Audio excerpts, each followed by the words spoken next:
After two world wars had absolutely shattered the continent, humanity was left staring at one massive, urgent question. How do we build a peace that actually lasts? One that doesn't just fall apart in a generation. Well, that question kicked off this fierce intellectual battle between two totally different visions for the future. And that is the story we're diving into. So, here's how we're going to break it down. We'll start with the problem that was haunting an entire generation. Then, we're going to explore two competing solutions. You've got this grand political blueprint on one side and this slow, practical weave on the other. And finally, and this is the cool part, we'll see what happened when a scientist put these big ideas to the test with cold, hard data before we ask, what does any of this mean for us today? Okay, so picture this. It's 1941.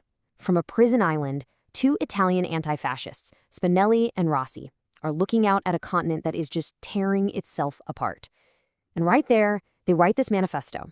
For them, the problem was crystal clear. This quote, it just nails their diagnosis.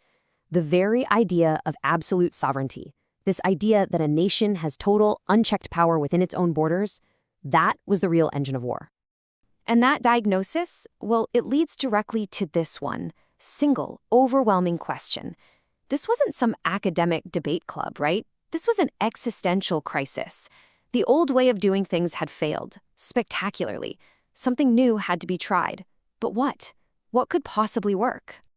And this is where we get to our first big idea, this bold vision, the Federalist dream. See, Spinelli and Rossi, they weren't interested in just tweaking the old system or signing a few new treaties. No way.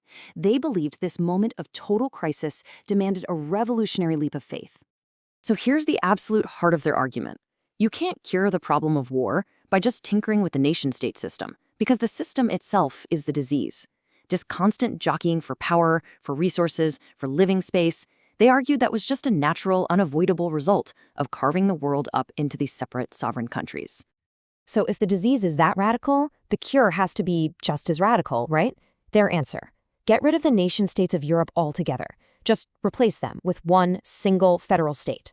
They were calling for a single government, a shared economy, and, this is huge, a single European army to replace all the national armies that had just ripped the continent to shreds. It was a top-down, all-or-nothing kind of blueprint. But as you can probably guess, not everyone was sold on this idea. An academic named David Mitrani saw this grand federalist plan and thought, whoa, hold on, this is a recipe for disaster. He offered a very different, way more cautious path to peace. Now, what's so interesting about Mitrani's critique is just how skeptical he was of these big political blueprints. He basically argued that trying to force a United States of Europe from the top down was a complete fantasy, and a dangerous one at that. You can't just write a constitution and suddenly expect centuries of national identity and conflict to just disappear. So if that was out, what was his alternative? His alternative was called functionalism, and the idea was genius in its simplicity. Forget about flags, anthems, and parliaments for a second. Focus on the practical stuff, the functions of modern life that cross borders anyway. We're talking about managing shared rivers, coordinating power grids, or setting up a shared system for air traffic control.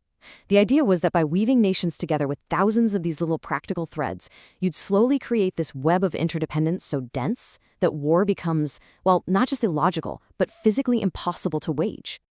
And this slide just lays out the difference perfectly. Federalism is the architect's blueprint, a massive, grand design, built from the top down. Functionalism is more like a weaver's web. You build it patiently, from the bottom up, one practical thread at a time. One wants to get rid of national sovereignty, the other wants to make it basically irrelevant.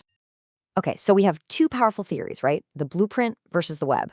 But which one, if any, actually works in the real world? This is where political scientist Carl Deutsch comes in. In the 1950s, he and his team decided to say, all right, enough with the theories. Let's look at the history. They launched this massive study to see how and why groups of people have actually managed to stop fighting each other in the past. To guide their research, Deutsch's team came up with this really important concept, the security community. It's a simple idea, but it's also pretty profound. It's not just a temporary alliance or some flimsy ceasefire.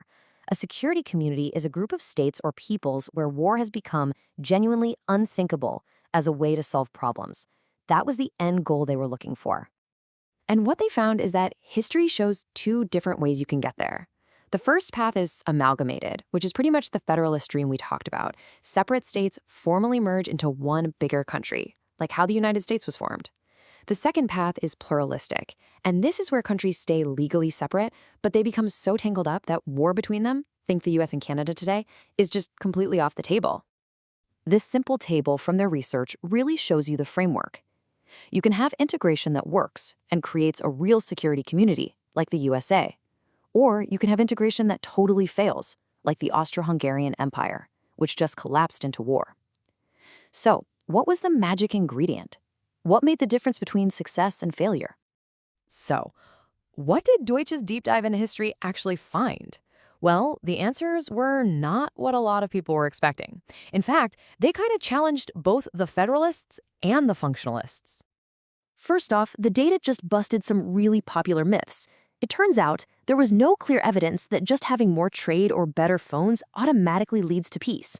There was also no proof that states just naturally grow bigger and bigger over time, like some kind of unstoppable snowball.